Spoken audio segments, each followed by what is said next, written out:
For anything to change in this country, those ideas need to go through the United States Senate. And right now that body is so close, one state election could decide who controls that body. And for the first time in decades, the Texas race is competitive. Texas.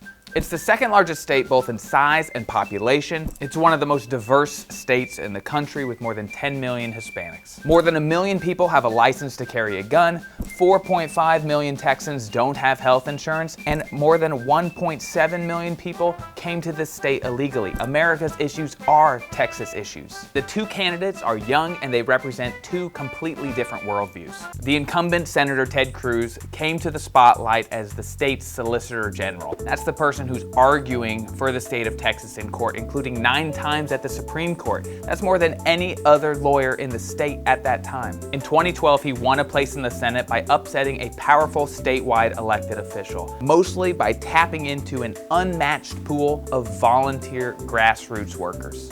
Imagine millions of courageous conservatives all across America rising up together to say in unison, we demand our liberty. He drove the Senate to the right in the age of Obama, and he made waves the day he showed up in the Senate. He was a partisan enemy of Democrats and a thorn in the side of Republican elders. When the majority leader looks us in the eyes and makes an explicit commitment, he is willing to say things that he knows are false. And then he ran for president. I am announcing that I'm running for president of the United States. He hired some of the best political operatives in the Republican Party. He won the Iowa caucuses, and then he tapped into Christian and working class voters who wanted a completely different direction after President Obama. And he would have won the nomination if it wasn't for Donald Trump. He is choking like a dog because he's losing so badly. Nothing seemed off limits. That is his first and last resort, is to go to sleaze. Bad blood between the two continued all the way to the Republican convention. Vote your conscience. But then he lost, and he ended up supporting Donald Trump in the general election. What happened to vote your conscience? And now Cruz is a major Trump ally in the Senate. For the past 6 years, he has dragged the Republican Party to the right. He wants to spend more tax dollars on border security. He's against citizenship status for people here illegally. He says the government should play hardly no role in healthcare, and he's against limiting people's access to guns. His opponent, Congressman Beto O'Rourke, comes from a much different place.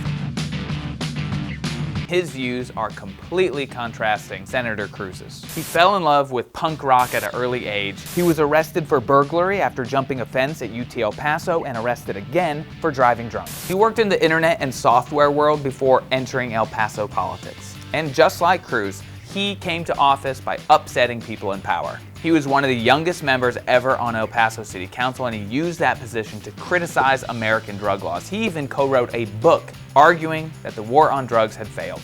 Then he went to Congress in a 2012 election versus a very powerful Democratic incumbent. He believes everybody buying a gun should go through a background check, and he wants to ban high-capacity magazines.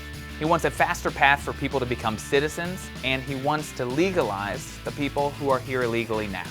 A public option for healthcare, and he wants to take corporations out of the way people get elected. We're going to be the big answer to the small stuff going on in this country right now.